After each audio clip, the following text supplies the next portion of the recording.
And that's a very interesting question. Well, in a nutshell, I would say that I wouldn't see any other way to do it. And I wouldn't have known any other way to do it. So that's how it went experientially. I started off as an economics student when as an undergrad, and a year later I realized it was too constrained as a discipline and wasn't quite going to work out. And so I took up sociology and never quite left. So my academic background is almost entirely in sociology. But I've continued to, I think, sort of operate on the margins, teaching film studies and critical media and drawing from an interdisciplinary background. I suppose it's just the times we live across and, the paradigmatic shift and the complexity of it all.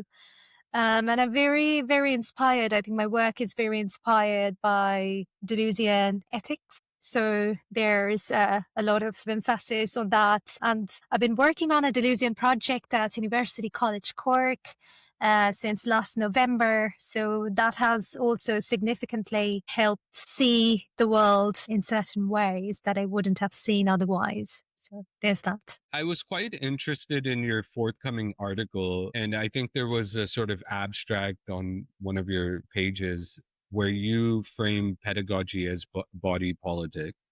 Could you unpack that phrase, why the body is central to pedagogy and why it matters for studying fascism? I mean, there are a couple of reasons, I suppose. One of those is that so we do have fascist studies, which is a developing field, and memory studies, which operates quite closely with it. But both of those disciplines are sort of shaped by, let's say, very long-standing ideas, particularly coming from disciplines such as history. And there isn't adequate critical input in there to shape the sort of defining underpinnings that we'd require to be adequately critical given the times. So what I'm trying to say, to break down the jargons there, is that, well, neo-fascism is not going to look like fascism of the 90s, of the 1940s, of the 90s. And it is not just about the brown shirts and blue shirts marching around with their swastikas anymore. It's more complicated than that. And it's more, as you say, I mean, I'm kind of shying away to call it eclectic because I identify that as a rather beautiful terminology, to talk about hope and all sorts of grassroots social movements. But in a way, it is volatile, I suppose. Neo-fascism, it picks up so much of its characteristic features, of its ways of operating from all sorts of ideologies, non-ideologies that it finds symbiotic valency it can establish with, and that includes neoliberal capitalism, for example. So there are certain similarities with fascisms of the past, which would mean that there has always been a consistent focus on the body, and not just body fascisms, but fascisms inherently are associated, as we know, with a soil, blood, labor kind of rationale that it wants to talk about. And it's also very hyper-masculinist. It's very focused on its supremely patriarchal, patrilineal value systems, the Tradwife model at the minute, but also hyperfecundity, which is the idea that women are only supposed to continue giving birth almost as an industrial unit. And I mean, labor is quite intricately associated with the human body, and that includes cognitive labor. I mean, of course, physical labor, but all sorts of labor, really, emotional labor, sexual labor. And beyond that, also when it comes to the realm of masculinity and men in general, and the way they have labored in this world and continue to be persistent workers in developing this new repertoire of neo-fascisms that is inherently associated with how the body labors, operates, produces, engages in production, in industrial production in particular, but also in the sense of attention economy. And pedagogy, to come to that, I think we're going to talk about this later. I think there was one of the questions associated with pedanticism, but inherently fascism tries to teach you things, and that is not just within the classroom settings, which is important, but also beyond the classroom, public pedagogies, lived experience, that sort of thing. In that abstract, you write there's something eminently pedantic about the nature of fascism, and you're also building on the theory of Christian uh, Fuchs, that media theorist on digital capitalism, who stresses the mind and body are first forms of media, and fascism sort of inscribes ideology directly onto bodies through discipline and rituals and repetition, both as a site of domination and, carrier ideology. So what makes fascism so dependent on media, these sort of rituals and teaching and classroom practices, rather than just laws and force? Well, I mean, it does depend on laws and force, as we can see, or lack thereof. But of course, I'd like to focus more on reputation and ritual in this case, as you say. Very Yeah. interesting ideas, and really interesting how you put forth the question there as well.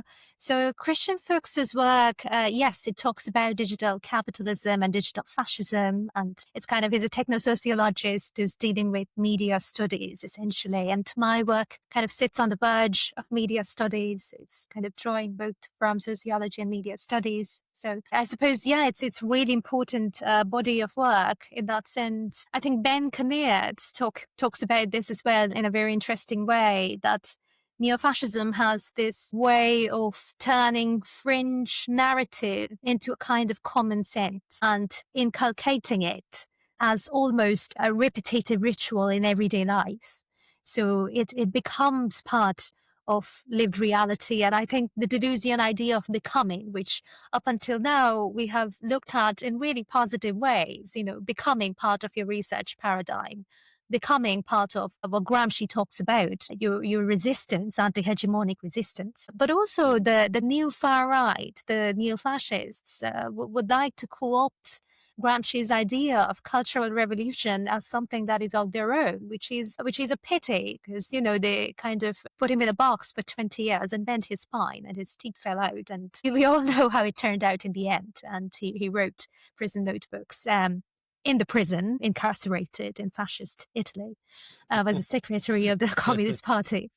But yeah, it is quite a pity that you try to co-opt the same guy and his take on cultural revolution now. But that's the state of the world. And we also kind of do talk about the far right talks about, let's say, Pepe the Frog. So there's Simon Strick, who's cultural historian based in Germany, who talks about how disjointed this is, how volatile and how sort of out of shape and how eclectic in a way this neo-fascist repertoire is, that it's almost reflexive in nature. It's reflexive fascism. It's able to just conjoin itself to whatever benefits it right at that moment. Think of Trump. Trump does not care. Trump is only interested in once being the public in most cases, one being whoever he thinks his opponent or audience is, receiving his vows, his words, his actions, and reacting in a certain way. So his actions are entirely dependent upon that sort of reception of that work. Well, I'll go back to Christian Fuchs anyway and talk about rituals and repetition. So in a way, as Deleuze talks about fascism, he calls it a body without organs. And I think that's a really interesting way of identifying with it, in the sense that, it is like this machine, like this associated with this corporate consumerist machine, which goes on in this repetitive cycle of producing off of itself, engulfing itself, feeding off of itself in certain cases. But it's very unoriginal on that note. I mean, it's good at what it does, which is engulfing and consuming and repeating. But I mean, that's kind of the narrative, and that's the rationale that just goes in there. It's quite unoriginal, and in terms of evolutionary intelligence, it's actually quite stupid, to be honest. I think in terms of pedagogy, it gives us an analytic to understand fascism in everyday life. And you've also described saffronized classroom as the advent point of a fascist patriarchy. What do you mean by this? And how do like small rituals, seating arrangements, or bodily disciplines carry that weight? It's a complex cross-pollination between institutional pedagogical settings, like classroom settings, particularly in case of school education, as we have seen in case of India. And India is a really good example at the minute because it's the global south. It's actually South Asia. And we're not talking about European fascisms anymore. There's actually a couple of scholars, Shakuntala Banerjee, who talks about this, that this is sort of when you come back to the repertoire of Western scholars talking about fascism, there is a good bunch who would talk about that being constrained to the geographical limits of the West. But as you know, Franz Fanon talked about internal colonization. We're really good at colonizing ourselves. So that is also, I suppose, that signifies in a way that we're also good at producing our own versions of fascism. And it looks nothing like, and it isn't supposed to look like, fascisms of the West. So there are obviously criteria that sort of match, and there are historical underpinnings here as well, as in B.S. Munji, one of the founding fathers of the Rashtriya Swayamsevak Sangh, the parent organization of all saffron organizations of the Sangh Parivar in India, actually met with Mussolini in person and was inspired by his youth organizations and arms factories in England and France. And he came back and set up akharas, which are basically wrestling grounds for Boy Scouts in India. And that became that gave birth to what the RSS has become today, which is an organization that is simultaneously cultish, that is simultaneously a paramilitary organization.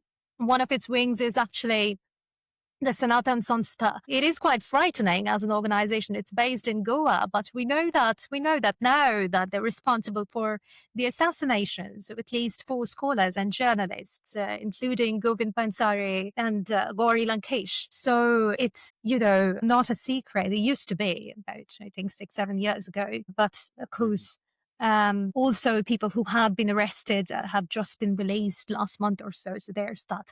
But going back to the, again, cross-pollination between classroom settings and public pedagogies, there is an interesting connection there in the sense that let's take the example of Saraswati Shishu Mandir, which promotes the Tradwife model and teaches really young girls to act in a certain way, to be fragile, to be docile, to be nice, to be sanskari, which is, I think that translates directly to cultured, which basically means to be a good, docile Hindu Tradwife material. And simultaneously, public pedagogies, as you know, in India are very encouraging of that trope. So if there are any difference, I mean, we're talking about repetition. So it's like this regurgitation of that narrative. It's like an echo chamber on its own. I think it was Roger Eatwell who suggested that fascism holds together contradictions rather than resolving them.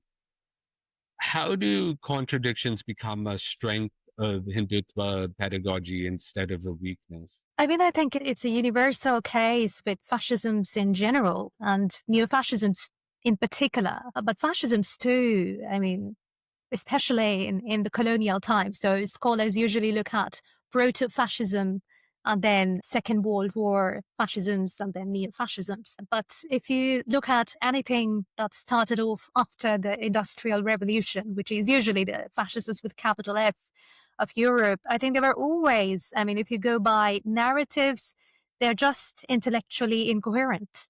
And that has always been a strength, I suppose, in the sense that it allows you to participate in activities simultaneously that otherwise wouldn't have worked out. And I think the connecting point, the continuum that connects this is capitalism, really, because capitalism is contradictory, as scholars have looked at for decades, really, in terms of production. Also, it's pretty simplistic, and I don't want to sound reductive about this. There's a difference there in the sense that in terms of repetition, and I think Deleuze writes about this in Repetition and Difference. Again, it's this regurgitation. Even in terms of production, it literally just goes on producing the same thing cyclically. And especially in terms of the attention economy. I mean, look at Instagram, but at the same time, it's also, if you look at saffronization as a movement in particular, it says all these things about earthquakes being caused by women donning modern clothing, Western clothing, but at the same time is best friends with the billionaires and would like to continue, with their understanding with Elon Musk's and Mark Zuckerberg's of the world. So that's a glaring contradiction, right? But yes, I mean, that allows you to kind of continue, I think, gaining power, continuing to garner, continuing to impersonate certain methods, methodologies, domains of power, embody them, while at the same time kind of continuing to resonate with all these proto-fascistic, we were the original Aryans sort of narrative simultaneously. So that also appeals to the masses in a way. In one of your recent articles in exploring discursive absence of colonialities in German pedagogies, you argue that German classrooms erase colonial atrocities while centering the Holocaust, creating a fractured memory culture. Can you explain a bit about that? Well, if we were to talk about the post-structuralist take on memory anyway, memory is always disjointed, it's fractured. It's non-linear in a way. When Walter Benjamin talks about non-linear time and Bergsonian time, Deleuze talks about space in a non-linear way, right? So it's fractured in a positive sense. But the way I talked about it in that article, of course, is it's a materialist deduction of what's happening in there. And it particularly talks about Holocaust exceptionalism as a phenomenon that you only talk about. I think that's happened. I mean, scholars such as Norman Finkelstein would like to have written books on the subject, really. And Michael Rothbard has talked about this. There are other scholars who've talked about this. But the idea to kind of resonate with them and say that, we talk about the Shoah, and I would, of course, endorse the fact that there's rampant anti-Semitism that still exists around the world, but it's equally, if not more important, to talk about the ongoing genocide at the minute, because it's ongoing. It's a presentist concern, really. And the lack of that conversation there about the Palestinians, about Gaza, about the West Bank, and simultaneously about the massacring of the North American Indians back before American civilization happened, a genocide as an advent point of American civilization to start with, or talking about the colonial expansionist movements, Europe's colonial adventures, as Paul Gilroy calls it, the world over. And there are so many genocides to talk about, and I think it's important not to hierarchize genocides, because how do you do that exactly?